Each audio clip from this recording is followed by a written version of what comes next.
Magluto, magluto, magluto! Tayo ay magluto!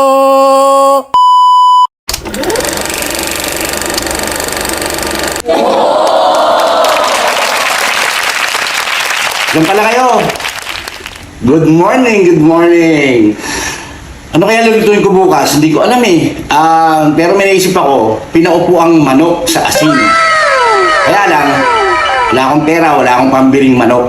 Hindi totoo Pero yan. didiskarte tayo. Teka lang ha. Pare? Pare? Diyan ka ba? Diyan ka ba? Pare? Problema yan. Meron na akong, may dala ako. Maraming salamat! Okay na mga tol, mga sis.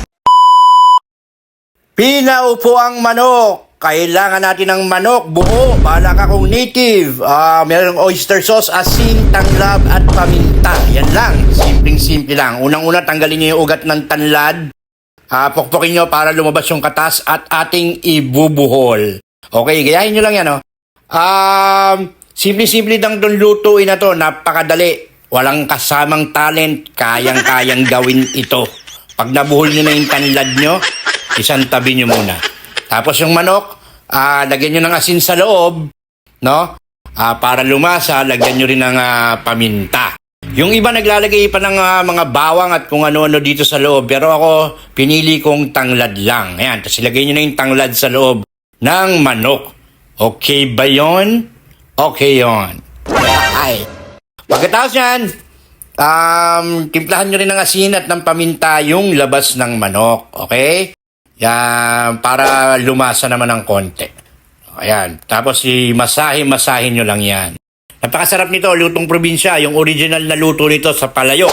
Pero wala tayong palayok, kaya ibang gagamitin natin. Nilagyan ko nga rin pala ng oyster sauce para mas magkaroon lang ng umami. Naks, umami ka dyan, ha? Okay, pati yung loob, lagyan nyo rin para may lasa. Shoutout nga pala kay Inan Ramos. Pa-shoutout sa iyo. Salamat sa panunood. Okay, pagka napahiran nyo ng lahat yan, yung buong manok, yung kili-kili, kukuha lang kayo ng lata ng gatas, ganyan, no? Tapos isushoot nyo yan sa tumbong ng manok katulad yan para mapaupo natin yung manok. Kaya nga siya pinaupong manok eh. Kailangan nakaupo siya. O ayan, no? Pinipilit kong magdekwatro, ayaw. Pero ang sarap ng upo niya. Kulang na lang dyaryo para may mabasa. Pero ang sarap nito. O yan, ganyan lang. Ready na yung part na yan. Susunod naman yung paglulutuan natin. Kumuha kayo ng dahon ng saging. Gupitin nyo ayon sa korte ng inyong paglulutuan. Tapos mga isang tabong asin, ibubuhos nyo lang dyan sa inyong kasirola o palayok kung meron kayo, mas maganda. Tapos nyan, iibabaw natin dyan yung dahon na inyong ginupi. Pwede nyo dalawahin yan para mas okay. Pagka nakalagay na yan dyan nyo pa uupuin yung manok. Siyempre hindi siya uupo sa asin. Ikaw nga ayaw mo lumuhod sa munggo eh.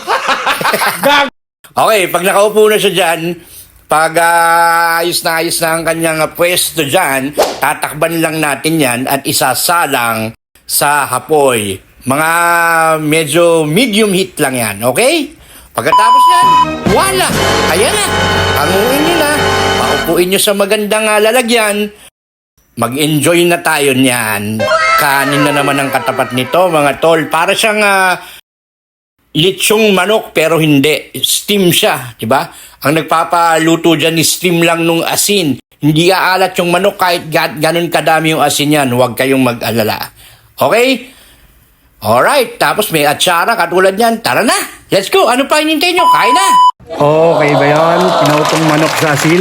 Sarap nun, sasaw-saw mo sa kalamansi na may toyo, na may sili, at saka meron ka atsara sa gilid. Ayos yun.